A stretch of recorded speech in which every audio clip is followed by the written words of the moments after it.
এটা হলো খাগড়াছড়ির ঝর্ণা। এইখানে অনেকগুলো দোকান আছে, চাইলে ডাব, লেবুর পানি আরও ইত্যাদি ইত্যাদি নেওয়া যাবে।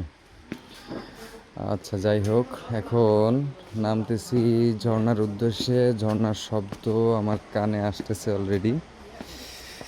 এই যে কি দৃশ্য, এইখানে না আসলে বোঝা যাবে না। বিশাল পাহাড়, ক্যামেরা এভাবে বোঝা যাবে না, এবং অনেকটা ঢালু, এবং অনেকগুলো সিঁড়ি ভেঙে আমাদের নামতে হবে।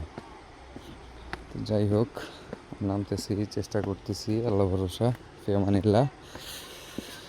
এই দৃশ্য বলে বোঝানো যাবে না। চারিদিকে শুধু পাহাড় আর সবুজ গাছপালা, অসম্ভব সুন্দর দৃশ্য।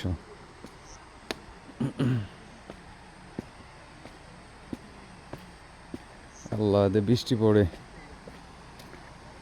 যাই হোক, যাই দেখি কত দূর যেতে পারি। অলরেডি এতটুকু নামছি, এখন বাকিটাও নামতে হবে। জানি না ঝর্ণার শব্দ শোনা যাচ্ছে কিনা, তবে আমি শুনতে পাচ্ছি। হ্যাঁ, ঝর্ণা দেখতে পেয়েছি। দেখা যায় কিনা জানি না, তবে আর পরেই দেখা যাবে। ওয়াও, সেই রকম সুন্দর। আল্লাহ, বৃষ্টি দিও না, এখন বৃষ্টি দিও না, বৃষ্টি দিও না। আহা, কি সুন্দর দৃশ্য। আমি বুঝতে পারিনি, তাহলে আমি কাপড় চোপড় নিয়ে আসতাম গোসলের জন্য। এতটুকু আসছি, নেমে আরও নামতে হবে।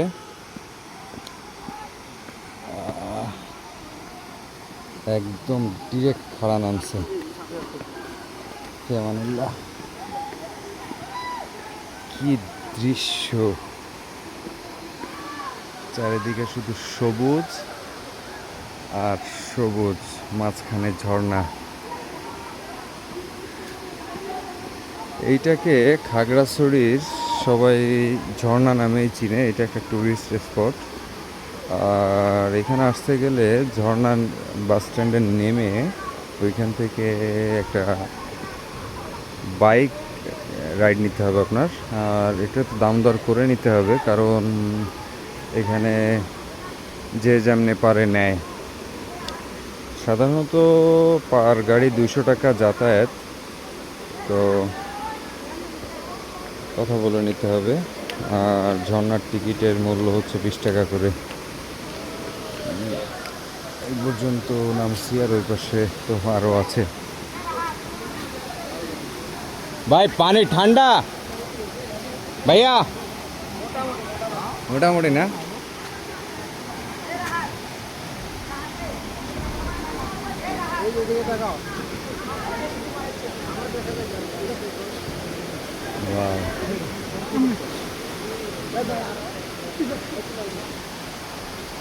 ঝর্ণা,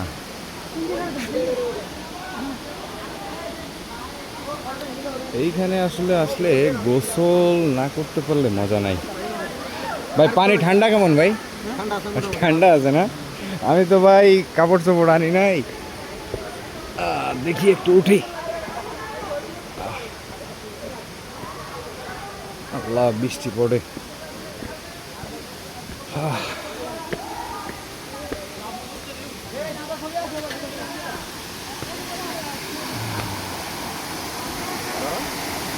ঝর্ণা,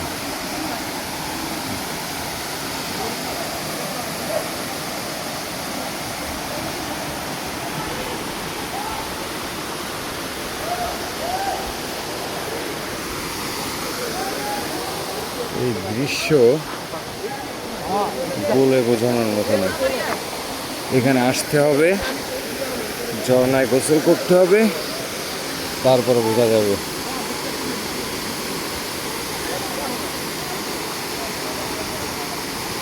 একটা রশি আছে, ওই রশি দিয়ে ধরতে হবে।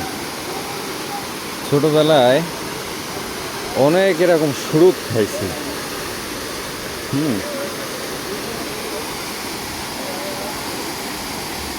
তবে খুবই স্লিপারি।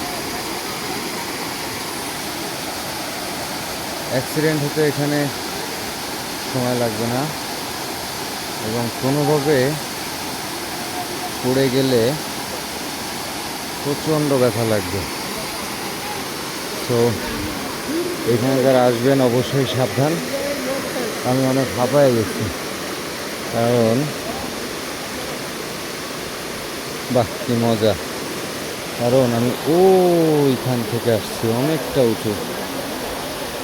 যাই হোক, বৃষ্টি পড়তেছে, আমি এখানে দাঁড়াবো না। আল্লাহ হাফেজ, থ্যাংক ইউ।